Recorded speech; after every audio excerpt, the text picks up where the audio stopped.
देश और दुनिया में माइनिंग के नाम पर कई संघर्ष होते हैं और उद्योगपतियों को ये चिंता रहती है कि कभी पर्यावरण के नाम पे, कभी सरकार के नाम पर, तो कभी किसी नाम पर उनके संघर्ष चलते रहते हैं। लेकिन अब एक उत्तरोत्तर प्रगति चाहे केंद्र सरकार हो, राज्य सरकार हो, सभी क्षेत्रों में हो रही है। तो माइनिंग के जो उद्योगपति हैं वो भी काफ़ी आशा लगाए बैठे हैं और इन सभी समस्याओं के निजात दिलाने के लिए अधिकारी स्तर पर भी, सरकार स्तर पर भी कई प्रयास हो रहे हैं और नियमों को काफ़ी सरल बनाया जा रहा है।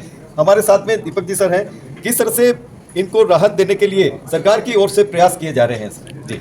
सरकार हर स्तर पे प्रयास कर रही है जी। सबसे पहले रूल का सरलीकरण है जी। और जो बर्निंग इश्यूज हैं उस पर सरकार काफ़ी प्रोएक्टिव है। जैसे अरावली का इशू है, डिया से सिया को ईसी का है, तो उसके अंदर भी सरकार ने प्रोएक्टिव काम करके और 25,000 ईसी थी उनको अपलोड करना था, वो रिकॉर्ड 8 दिन में अपलोड कर दिया गया। और अब चीफ सेक्रेटरी महोदय के निर्देशानुसार उसका बहुत सरलीकरण कर दिया गया है और विभाग में हम कैंपेन आयोजित करके 10-15 दिन में सारे समस्त जो 25,000 ईसी है जो वैलिड हो जाएगी वहाँ से सिया से, उन सबको हम रीअप्रेजल के लिए अपलोड विभाग में कैंप लगवा के सबकी पीपी की सहायता के लिए हम कर लेंगे। पीपी स्वयं चाहें तो स्वयं भी कर सकता है, लेकिन विभाग तत्पर रहेगा और विभाग में विशेष कैंप आयोजित किए जाएंगे। इसके अलावा जो भी प्रक्रिया है उसके सरलीकरण की तरफ पूरा विभाग का प्रयास है। और हमारे जो अभी यशस्वी सेक्रेटरी माइंस है वो बहुत ज़्यादा पेन ले रहे हैं, उनको एक एक पॉइंट पे वो कवर कर रहे हैं। डायरेक्टर साहब भी हमारे बहुत ही पॉजिटिव अप्रोच के हैं। अभी जो टीम है उसमें मैं आशा करता हूं कि जो आज तक नहीं हुआ है उतना सरलीकरण और इतनी ट्रांसपेरेंसी विभाग के अंदर आ जाएगी। धन्यवाद सर। है कि छोटी छोटी यहाँ पर माइंसें हैं और बर्डन ज़्यादा है, तो उसके लिए कुछ ऐसी सरल प्रक्रिया हो ताकि वो और बर्डन भी हट जाए और उनको लाभ भी मिले और पर्यावरण में भी काफ़ी सहायता मिले। ओवरबर्डन के लिए अभी जो नई खनिज नीति बन रही है और रूल्स के अंदर भी अमेंडमेंट हो रहे हैं, उसमें ओवरबर्डन के लिए भी विशेष ध्यान रखा जा रहा है और उसमें सकारात्मक चर्चा चल रही है। उसके बाद लीगली उसको एग्जामिन किया जाकर ये उसमें जो भी सार्थक अमेंडमेंट करने होंगे वो राज्य सरकार शीघ्र ही करने जा रही है। इसके अलावा एमसैंड नीति के अंदर भी और सरलीकृत करके, या मिनरल इंक्लूजन की जो बात आई अभी इंडस्ट्रीज़ के बताया है, या एक्सटेंशन की जो बात आई है उसमें जो ये प्रीमियम की राशि है उसके बारे में भी पूरा विचार करके प्रपोजल राज्य सरकार को भिजवाया जाएगा और राज्य सरकार स्तर पे उस पर सार्थक बहस होकर और लीगली एग्जामिन करके यथासंभव इंडस्ट्री की मदद की जाएगी। सर, प्रधानमंत्री जी कहते हैं कि एक देश एक नीति होनी चाहिए। खनन की भी एक देश एक नीति अभी तक क्यों नहीं बन पाई है? हर राज्य में अलग अलग नीति, जहाँ राजस्थान में अलग नीति है, गुजरात में अलग नीति है, बंगाल में अलग। ये मैं आपकी इस बात से सहमत नहीं हूँ। एक देश एक नीति होती है। राज्य जो राष्ट्रीय नीति है खनिज नीति वो 2019 की है। वो प्रधान खनिज और जनरल के लिए जो कॉन्स्टिट्यूशन के अंदर है, पावर्स प्रधान खनिज के सेंट्रल गवर्नमेंट को दिए हुए हैं और अप्रधान खनिज के दिए हुए हैं वो राज्यों को दिए हुए हैं। तो अप्रधान खनिज को मॉनिटर करने के लिए राज्य सरकार अपनी नीति बनाती है, अदरवाइज प्रधान खनिज के लिए पूरे देश में एक ही नीति है और वो जो अभी लेटेस्ट है खनिज नीति 2019 वो लागू है, इसलिए उसमें कोई संशय नहीं होना चाहिए। और लिए कवायद भ्रामकता तो जब तक ये जागरूक होंगे या ज़्यादा से ज़्यादा, जैसे ये आज UCCI ने टॉक और ये आयोजित की है, तो इससे कंसेप्ट और लोगों के अंदर जाएगी, सही मैसेज जाएगा और जो भी उनकी क्वेरीज है उनका सॉल्यूशन हो जाएगा तो भ्रामकता अपना मिट जाएगी। और राज्य सरकार भी इस पर, जैसे अभी EC पे है तो उन्होंने राज्य सरकार ने प्रेस विज्ञप्ति भी जारी की गई है, तो ये राज्य स्तर से भी पूरा प्रयास चल रहा है इसके अंदर। सरलीकरण के लिए तो कृत संकल्प है राज्य सरकार और उस पर कार्य युद्ध स्तर पे चल रहा है। शीघ्र ही इसके परिणाम आपके सामने आएंगे। इस तरह से यह कवायद हुई है और राहत की एक नए द्वार खुले। ऐसा है कि माइनिंग इंडस्ट्री ऐसी है जिसकी वजह से गवर्नमेंट की रेवेन्यू बढ़ती है, एम्प्लॉयमेंट बढ़ता है और देश का विकास भी होता है। नहीं तो हर चीज़ हमें लानी पड़ेगी, ले जानी पड़ेगी, उसके लिए बहुत प्रॉब्लम, मल्टीपल प्रॉब्लम्स जो माइन ओनर की है वो clearances from the various departments, और वो उनकी मनसा ही कुछ अलग होती है। अब गवर्नमेंट ने एक नीति बनाई, 1 विंडो 1 सर्विस, एक ऑर्डर करें सब डिपार्टमेंट ने ओके कर देंगे, यस कर देंगे, लेकिन आज तक उसकी पालना नहीं हुई। इसलिए ये पॉलिसी रह रही है कि जितने भी डिपार्टमेंट है वो एक सीट पे बैठेंगे और एक सीट पे क्लियरेंस देंगे तो देश का विकास होगा, और वो पॉलिसी की वजह से उसके हिसाब से प्रोग्रेस भी गो ऑन प्रोग्रेस। और ये विचार हमने सबसे ऑफिसर से डिस्कस किया, तंवर साहब से डिस्कस किया, भट्टरागे साहब से किया, तेलेश्वर साहब से किया, सबसे किया, जितने हमारे माइन ओनर सब बैठे उनसे किया। और ये हम सब लोग विकास के लिए हम सब भागीदार भी हैं और हम चाहते हैं कि एरिया का विकास हो और विकास में गवर्नमेंट की रेवेन्यू बढ़े, एम्प्लॉयमेंट बढ़े, आदिवासी एरिया के अंदर एम्प्लॉयमेंट बढ़ना जरूरी है। तो सब चीज़ें जरूरी है, इसलिए सरल नीति जब तक नहीं बनेगी तब तक डेवलपमेंट नहीं होगा। और देश का विकास हमें सब लोगों को मिलकर करना है, उस विकास में हम सब लोग भागीदार बनाए। लेकिन वो हम कभी जब भी कर सकते हैं जब गवर्नमेंट की खुद की मंशा सही हो, ऑफिसर की मंशा सही हो, कि वो उसको क्लियरेंसेस को रोके नहीं, क्लियरेंसेस को गो ऑन क्लियरेंसेस जब एप्लीकेशन जाए तो लीगल क्लियरेंसेस को इमीडिएटली करते रहे। ये हमारी आपसे रिक्वेस्ट है सबसे पहले। आज की मीटिंग का जो बेस्ट पार्ट है वो हमारे जो अधिकारी हैं तंवर साहब और अंसारी साहब बाकी सभी वो इतने पॉजिटिव हैं इंडस्ट्री के प्रति। माइनिंग इंडस्ट्री के सभी अधिकारियों को मैं धन्यवाद देना चाहूँगा कि इस मीटिंग के लिए उन्होंने इतनी अच्छी तैयारी की और सभी को इतने अच्छे अपने सरल शब्दों में समझाया कि क्या क्या इश्यूज़ है और जो प्रॉब्लम्स है उसको फ्यूचर में कैसे सरलीकरण राजस्थान गवर्नमेंट करना चाह रही है। और हम पूरे राजस्थान गवर्नमेंट से भी ये निवेदन करेंगे कि जिस तरह से अधिकारी की सोच है कि मैक्सिमम रेवेन्यू इन्वायरमेंट को बेस्ट पॉसिबल तरीके से ट्रीट किया जाए और इन्वायरमेंट में कोई खतरा नहीं हो, रेवेन्यू बहुत अच्छी मिले, इलीगल माइनिंग नहीं हो, सरलीकरण हो, इंडस्ट्री और माइनिंग को फायदा हो। इस तरह की सोच हमारे अधिकारियों की, हमारे राज्य सरकार की है। मैं सबको साधुवाद देना चाहूँगा और आने वाले समय में हम ये सोचते हैं कि इन कमिंग 4-5 ईयर्स में राजस्थान की सरकार और राजस्थान के सभी अधिकारी माइनिंग डिपार्टमेंट से पॉजिटिव वे में काम करेंगे और अधिक से अधिक रेवेन्यू और बड़े से बड़े माइनिंग होगी और मिनरल बेस्ड इंडस्ट्री है उसको सपोर्ट देंगे। Thank you so much. समाधान माइनिंग में जितनी समस्याएं उन सब की चर्चाएं अभी हुई है और ज़्यादातर समस्याओं का निराकरण डिपार्टमेंट अगर चाहे, जिस तरीके से तंवर साहब ने आज पॉजिटिव बातें करी हैं उससे लगता है कि हमें एक उम्मीद की किरण दिखती है कि हमारी सारी क्लियरेंस भी जल्दी आ जाएगी। और अभी जो डीए और सीआर का जो मसला चल रहा है उस पर उन्होंने बहुत ही पॉजिटिव सारी बातें बताई है कि कुछ ऐसे सर्टिफिकेट है जिनके लिए इंडिविजुअल माइन ओनर को सबको अलग अलग जाना नहीं पड़ेगा और गवर्नमेंट अपने लेवल पे ही सारा कर रही है, एक हेल्प डेस्क बना रही है और इस कार्य को जल्दी से जल्दी पूरा करने के लिए प्रतिबद्ध है। तो ये एक बहुत बड़ा अच्छा साइन है इस सरकार का। ये इंडस्ट्री को बहुत अच्छा बूस्टअप देगा, ग्रोथ देगा और लोगों को काफ़ी हद तक की परेशानियाँ दूर हो जाएगी। तो मैं इस सरकार को धन्यवाद देना चाहता हूँ इस मामले में कि इन्होंने बहुत अच्छा स्टेप लिया है और डिपार्टमेंट ने भी बहुत अच्छा इसमें पॉजिटिव रोल लिया है कि वो खुद चल के हर काम को करने के लिए आगे आ रहे हैं। तो ये एक बहुत अच्छा साइन है। क्या आप नई उम्मीद जगी है? मैं तो ये कहूँगा सबसे पहले तो माइनिंग डिपार्टमेंट में जो डायरेक्टर बनते हैं वो माइनिंग डिपार्टमेंट से ही होने चाहिए ताकि लेसी और जो समस्या का समाधान कर सके। जो आईएएस अधिकारी बिठाते हैं तो हमारी भावना, माइंस ओनर की भावना और समस्याओं का समाधान हो नहीं सकता है। सेकंड नंबर, जो माइनिंग के बड़ी माइंसों का रूल्स छोटी माइंस पे लगाते हैं तो इसमें छोटी माइंस वाला 100 बाई 100 मीटर के एरिया में लागू करते हैं तो हम उससे परेशान हो जाते हैं। तो एक बंड और इनती का समाधान होना चाहिए। दुनिया भर की नियम लागू कर देते हैं, कोई इसी का प्रमाण तो वहाँ जाओ। तो हम माइनिंग का करें कि हमारा आजकल मंदी के मार है और इस समस्या का समाधान तो वक्त पे न तो निस्तारण होता है, न हम कर पाते हैं, तो ये समस्या में जूझते रहते हैं। तो ये मैक्सिमम इसका निदान हो, सरलीकरण हो, इसके लिए सबसे इम्पोर्टेंट चीज़, सब महत्वपूर्ण चीज़ है सब ये करने के लिए जो आज आदमी अभी आज हम माइनिंग करने कम और माइनिंग को बचाने में ज़्यादा समय व्यर्थ कर रहे हैं। इसी में लगे हुए हैं। हमारे को ये पता ही नहीं कि हमारी माइंस कब बंद हो जाए। हाँ, कब रोज नए नए डिसीजन आते हैं, ना हम कुछ कर पाते हैं, ना हम कुछ करने की पोजीशन में, क्योंकि सारे कोर्ट चलते हैं सुप्रीम कोर्ट में। सुप्रीम कोर्ट में एक वकीलों की फीस थी लाखों रुपए में, करोड़ों रुपए में। तो हर इंडिविजुअल माइन ओनर जा नहीं सकता और सब माइन ओनर की अलग अलग प्रॉब्लम होती है।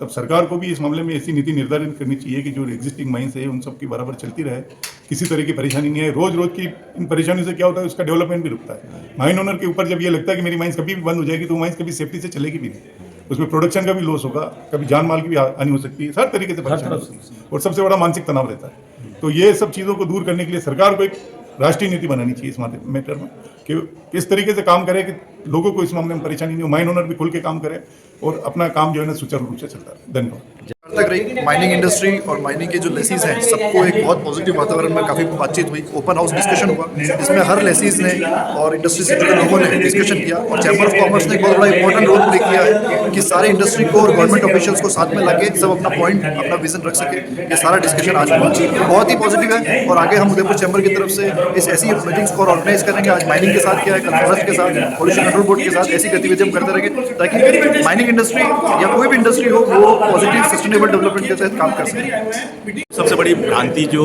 लोगों में अभी है वो यह है कि एमसेंड की प्लांट को भी उनके ओवरबर्डन से वो बना सकते हैं कि वो मैंने भी क्लियर किया और डीएमडी के अफसरों ने भी क्लियर किया कि आपके माइंस के अंदर जितने भी ओवरबर्डन बने हैं उनका आप परमिट ले सकते हैं। उसमें एनवायरनमेंट क्लियरेंस की आवश्यकता नहीं है। राजस्थान सरकार उसमें कानून में ऑलरेडी परिवर्तन कर चुकी है, लेकिन लोगों को इसके बारे में जागरूकता नहीं है और पता नहीं है, इसलिए उनको प्रॉब्लम आ रही है। इसको हमने आज एक्सप्लेन कर दिया। खनन विभाग के नाम पर विविध रूपों में संघर्ष होता ही रहता है। क्या नई सरकार कवायद कर रही है राजस्थान की, और क्या नई सरकार जो बनने वाली है केंद्र की उससे आशा है उद्योगपतियों की? किस तरह से कवायदें हो रही हैं और क्या आशा जगा रहे हैं उद्योगपति? जी बताएं रोहित जी। बिल्कुल निश्चित रूप से जब से बजरलाल जी की सरकार बनी है, सारे माइंस ओनर जो हैं, इंडस्ट्रियलिस्ट हैं, उनको एक नया वो मिला है। और निश्चित रूप से सब अभी आप देख रहे होंगे कि पूरी मीटिंग में सबके चेहरे पे मुस्कान है, क्योंकि पिछले 5 सालों में जो खान विभाग द्वारा जिस तरीके से शोषण किया गया, शोषण शब्द यूज़ कर रहा हूँ मैं, जिस ढंग से शोषण किया गया और जिस ढंग से खान मालिकों को और उद्योगपतियों को परेशान किया गया, वो 5 साल, अब अगले 5 साल उनको लग रहा है कि इस सरकार में हमको जो अननेसेसरी का हैरेसमेंट है व्यापारी का, वो खत्म हो जाएगा। और आज की ये मीटिंग भी, एडीएम साहब की भी जो मीटिंग थी, वो यही शो कर रही है कि ये हमको सबको राहत मिलेगी। और व्यापार राजस्थान में मिनरल के बेस पे व्यापार है पूरा। राजस्थान का पूरा जो आर्थिक तंत्र है वो उद्योगों से जुड़ा हुआ है, चाहे वो रोजगार हो और चाहे रेवेन्यू हो। तो निश्चित रूप से अब बिल्कुल एक उम्मीद बनी है कि अगले 5 सालों में राजस्थान का कायाकल्प हो जाएगा, उद्योग के मामले में भी और खानों के मामले में भी। साल से पिछली सरकार में जितने 5 साल तक हम रेगुलर जयपुर, उदयपुर डीएमजी कार्यालय और सेक्रेटरी कार्यालय के धक्के खाते रहे। इवन दो कि हाईकोर्ट के आदेश की भी पालना पिछली सरकार नहीं कर रही थी, क्योंकि किसी एक मंत्री की जिद थी या किसी एक व्यक्ति की जिद थी और वो ट्रांजिट पास रखना चाहता था। आज हम उसके लिए बात करने से पहले ही एडीएम साहब ने इस बात को मान लिया कि yes, transit pass is wrong, उद्योगपतियों को ट्रांजिट पास, उद्योगपति कहीं खनन नहीं कर रहा है, अवैध खनन में उद्योगपति शामिल नहीं है, ये बात वो चला के करे हैं, तो अब उसके बाद हमको कुछ कहने का और डिमांड की कोई बात नहीं रही। बताएं किस तरह की आशा जगी है? पिछले कुछ समय से ट्रांजिट पास के कारण मिनरल ग्राइंडिंग इंडस्ट्री बड़ी परेशान चल रही थी पर अभी इस नई सरकार में उम्मीद जगी है। और आज उधर चैम्बर ऑफ कॉमर्स में जो एडिशनल डायरेक्टर साहब पधारे थे, तो उन्होंने हमारी सारी बातों को ध्यान से सुना और वो भी हमारी इस बात से संतुष्ट नजर आया, हमारी मांग से, कि हाँ भाई मिनरल ग्राइंडिंग इंडस्ट्री का जो है उस पर ट्रांजिट पास जो है वो नहीं लागू होना चाहिए। हालांकि उन्होंने कहा है कि मैं आश्वासन दिया है कि आपकी बात को आगे पहुँचाएंगे, और उन्होंने उम्मीद की है कि भाई इस व्यवस्था को जल्दी से जल्दी कानून का हमारे से हटाया जाएगा, ताकि मिनरल इंडस्ट्री राज्य में अच्छे से उत्तरोत्तर तक तरक्की कर सके। बताएं क्या कहना? आज एडीएम साहब माइनिंग जो यहाँ उदयपुर यहाँ पधारे थे चैम्बर भवन में, उनका जो पॉजिटिव एटीट्यूड है वह इंडस्ट्रीज़ और प्रोसेसिंग इंडस्ट्री के लिए बहुत लाभदायक रहेगा। और उन्होंने जो आश्वासन दिया है कि प्रोसेसिंग इंडस्ट्री के ऊपर ट्रांजिट पास हट जाना चाहिए, और मैं भी इसमें सहमत हूँ, तो हम ये उम्मीद करते हैं कि इस बार की जो राजस्थान गवर्नमेंट की बीजेपी सरकार है वह शीघ्र इसको ट्रांजिट पास हटाएगी और उद्योगों को बढ़ावा देगी। पिछले 6-7 साल से जो मिनरल इंडस्ट्री संघर्ष कर रही थी, आज की बैठक यूसीआई के साथ में जो बैठक हुई है, उसे महसूस हो रहा है कि आने वाला समय मिनरल इंडस्ट्री के लिए बहुत अच्छा रहेगा। और ऐसे अधिकारी अगर हमारे सामने आते हैं और इस बात को मानते हैं कि हमारे इंडस्ट्री में ये चीज़ लागू नहीं होनी चाहिए, और हमारे को राहत की सांस मिल रही है आज पहली बार कि उन्होंने जो बोला है वो हमेशा आने वाले समय में हमारी मांग पूरी जरूर करेंगे। धन्यवाद। लंबे समय से संघर्ष कर रहे मार्बल, मिनरल और इससे अन्य जुड़े हुए उद्यमियों के लिए एक बार की खुशी की लहर यह है कि राज्य सरकार और केंद्र सरकार अब उनकी समस्याओं का समाधान करने के लिए व्यापक रूप से तैयारियां कर रही हैं, और इसी के चलते विभिन्न रूपों में बैठ के आयोजित हो रही है।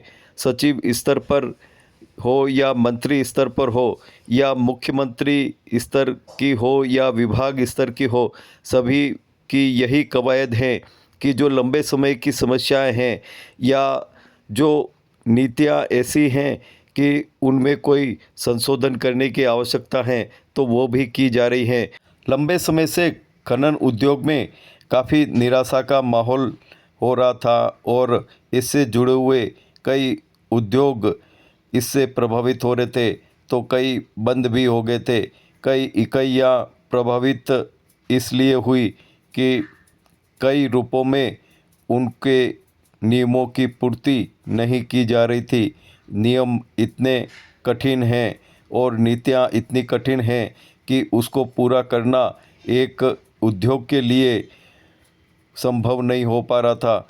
लेकिन राज्य सरकार और केंद्र सरकार की पहल और विभिन्न विभागों की पहल पर नीतियाँ अब संशोधित हो रही हैं और सरलीकरण की ओर सरकार बढ़ रही हैं।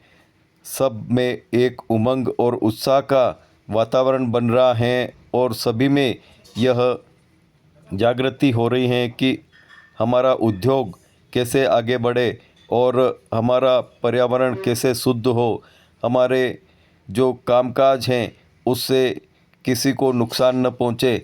इसी कवायद में सभी लगे हुए हैं चाहे सरकार हो या उद्योग जन, सभी की यही कवायद है कि उद्योग के साथ में रोजगार का संकट भी दूर हो और भविष्य में युवाओं को ज़्यादा से ज़्यादा रोजगार मिल सके। रेगुलरली हम मंथली क्वार्टरली मीटिंग करते रहें और जो इंडस्ट्रीज़ को जो समस्या आ रही है उसको गवर्नमेंट को प्रेजेंट करें और जो यूनियन से इश्यूज़ हैं जो लिटिगेशन में अननेसेसरी पड़े हुए हैं उनको लिक्विडेट करने के ख़त्म करने के लिए हम प्रयास करते हैं और we are continuously meeting with the government. जितने भी एजेंसीज है गवर्नमेंट में जितने भी जो हायर ऑफिसर्स हैं उन सबसे मिल के समझ के समझा के करते हैं और हमें सौभाग्यशाली है कि चैम्बर की वजह से कई जो नियम जो हैं वो इजी हुए हैं और आगे भी इजी होते रहेंगे। हम लोग हमारी तरफ से ये कहें कि ये समस्या है और जीन्यून समस्या है और इसकी वजह से डेवलपमेंट रुक रहा है, बाधाएं रुक रही है, तो गवर्नमेंट भी मानती है और सुनती है। तो चैम्बर भी सौभाग्यशाली है, हम लोग मेंबर भी सौभाग्यशाली हैं कि हमारी बातें सरकार सुनती है और उसके हिसाब से इम्प्लीमेंट भी करती है। अब सवाल ये आ रहा है कि क्योंकि एक बार मैं आपको कह दूँ कि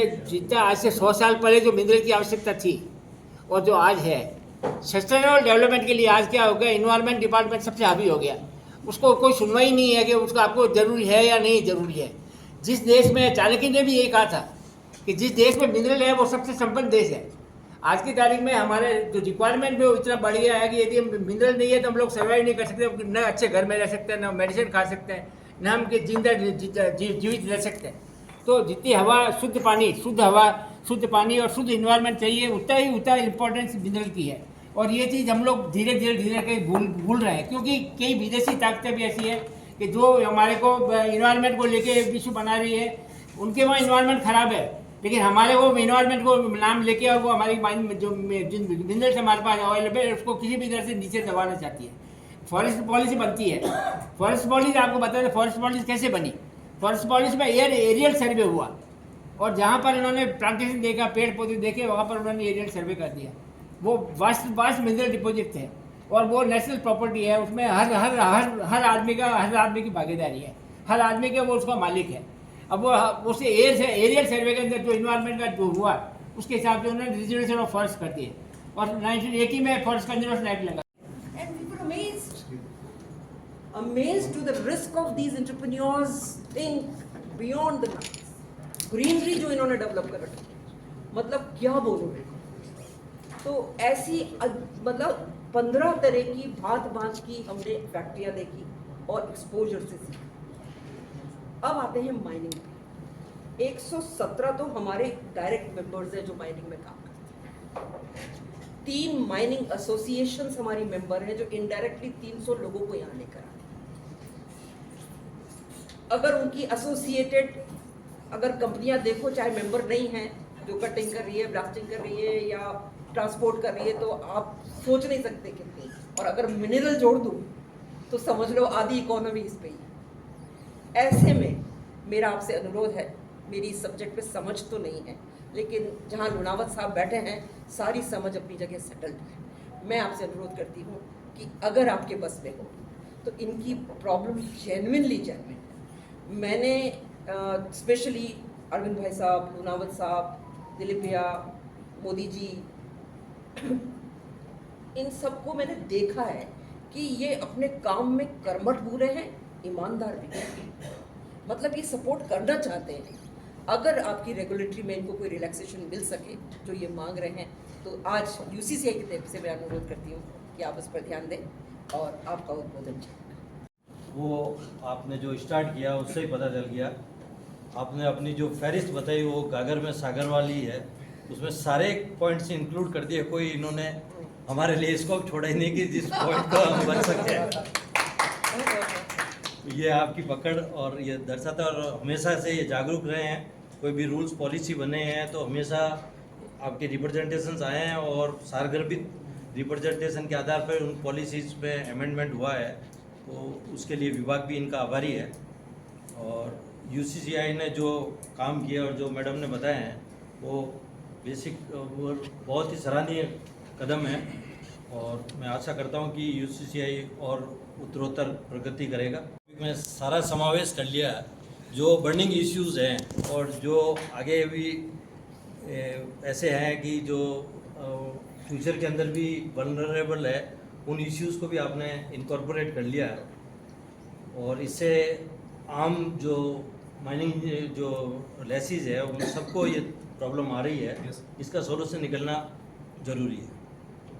सबसे पहले आपने जो बताया है कि माइनिंग के सामने अभी चैलेंजेस क्या है, टॉप पे अपने आता है 1 नंबर पे ESG।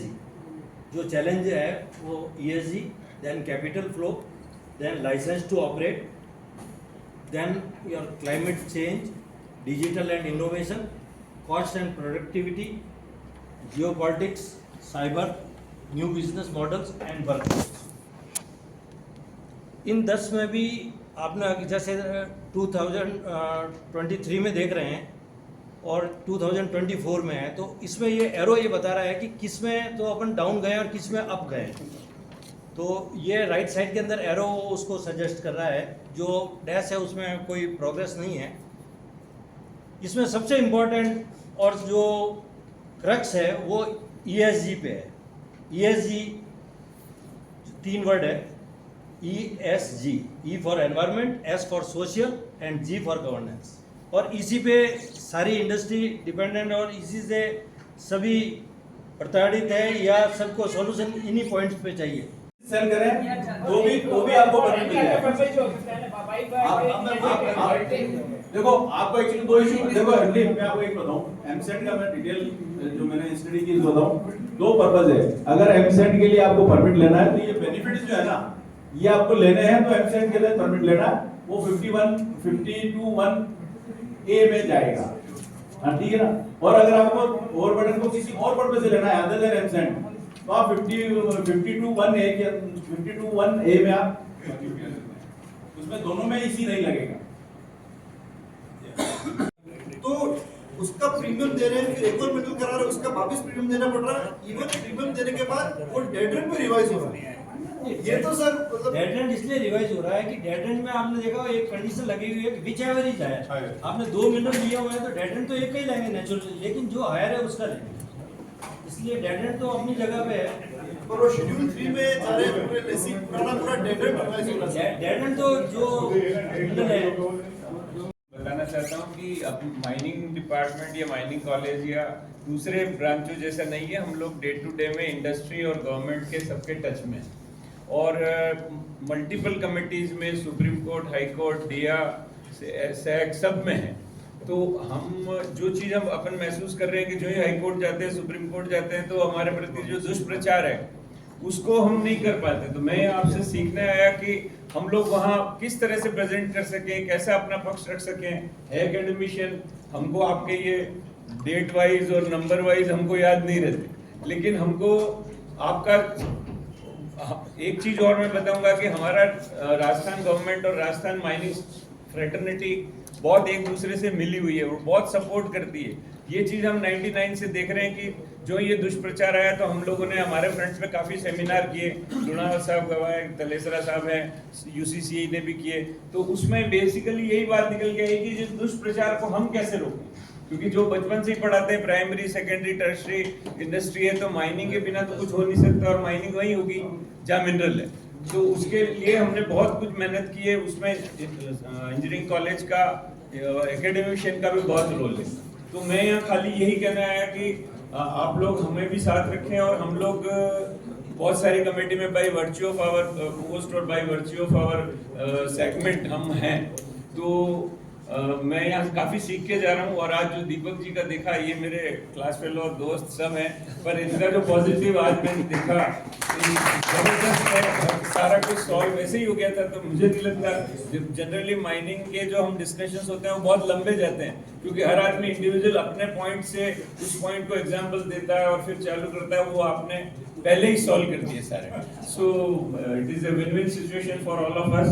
और mining fraternity is always very, camaraderie is very high. So हम लोग हमारे से जो भी हेल्प हो हम तैयार हैं। इवन हम कंसल्टेंसी में भी है, हम सुप्रीम कोर्ट की कमेटियों में भी, हाई कोर्ट में इलीगल माइनिंग की कमेटी में भी गए। तो पॉइंट वही आता है कि माइनिंग के प्रति जो दुष्प्रचार है या प्रॉस्पेरिटी के प्रति जो दुर्भावना है, वो एक बहुत मेजर है। उसकी काट भी आपकी एसोसिएशन लेवल पे ही करनी है। Thank you sir. वो ही माइनिंग और मिनरल्स है और यही हमारे प्रेजेंस और हमारे इन्वेस्टमेंट और जो संपन्नता की बात करी उसके लिए भी यही मापदंड है।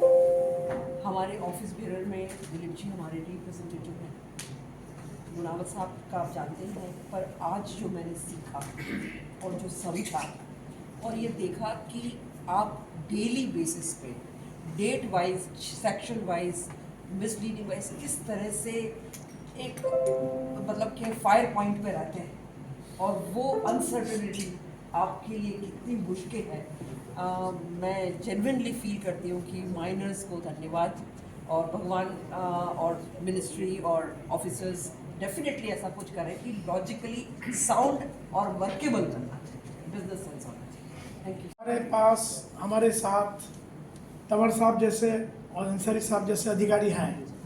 वी आर रियली ब्लेस्ड कि आप लोगों की जो नॉलेज है, आप लोगों का जो मन है कि माइनिंग डिपार्टमेंट लेसी की सहायता करे। डे टू डे कभी भी अंसारी साहब को या तंवर साहब से बात होती है, इमीडिएट रिएक्शन है, इमीडिएट बात को समझाते हैं कि भाई इसका ये ठीक है और ये गलत है। तो वी आर रियली ब्लेस्ड कि हमारे, मैं चाहूँगा कि जितने भी माइनिंग वाले यहाँ विराजमान हैं, ये मौका है कि जितने भी अपने पुराने काम या जितने भी कोई प्रॉब्लम्स है अपन दोनों अधिकारियों से बात करके सुलझा सकते हैं। और साथ ही चैम्बर की मदद से आप लोग हमारे को ये गाइड करें कि जो स्टेट लेवल पे और इंडिया लेवल पे जो प्रॉब्लम्स है माइनिंग से रिलेटेड, हमको कहाँ रिप्रेजेंट करना है, चैम्बर को कहाँ रिप्रेजेंट करना है। प्लीज़ हम ये चाहेंगे कि आप हमारे को गाइड करें कि किस तरह से, क्योंकि आप लोगों के कई ऐसी प्रॉब्लम्स होती है कि अधिकारी नहीं बोल सकते, तो वहाँ इंडस्ट्री बोल सकती है, यूसीसीआई बोल सकती है। मैं समझता हूँ कि आज जो, मेरे को भी 40 साल हो गए इस माइनिंग इंडस्ट्री में, मार्बल इंडस्ट्री में, कि आज जो हमारे दिमाग की खिड़कियाँ थी वो आज काफ़ी खुली है। कई चीज़ें तंवर साहब ने ऐसी बताई है जो हमको नॉलेज में नहीं थी। तो I am really thankful to each and everyone. मैं आप तो मेरा निवेदन आपसे ये है सर कि अगर डीएमजी और अगर हमारे को स्टेट लेवल पे भी जाना पड़े और स्पेसिफिक एक पर्टिकुलर इस लम्स के लिए किसी सीमेंट फैक्ट्री किसी बड़े प्रोजेक्ट में जाए और कोई रिलैक्सेशन मिले, तो आई बिलीव अभी हमने 50 हज़ार टन माल डिस्पैच किया। टोटल कैलकुलेशन उन्होंने दूसरी इंडस्ट्री से की तो उन्होंने मना कर दिया कि 165 में हम इसको नहीं ले सकते क्योंकि ट्रांसपोर्टेशन हमारा काफ़ी एरिया जो है हाइट पे है, तो उनका ट्रांसपोर्टेशन इज मोर देन दूसरी जगह से आ रहा है। तो हम ये आपसे निवेदन करेंगे, भागरमाल की तरफ से मैं निवेदन करना चाहूँगा कि कुछ ऐसा प्रपोजल दें पर्टिकुलरली एक 5 लाख टन के लिए, ताकि हमारा एरिया भी क्लीन हो जाए। तो I am really thankful to UCCI, all department जो भी है, हमारे लोनावत साहब। हम चाहते हैं कि हमारे पास इस तरह की डिग्निटी है कि पूरे माइनिंग डिपार्टमेंट और इंडस्ट्री का कोऑर्डिनेशन करते हैं। Thank you each and everyone.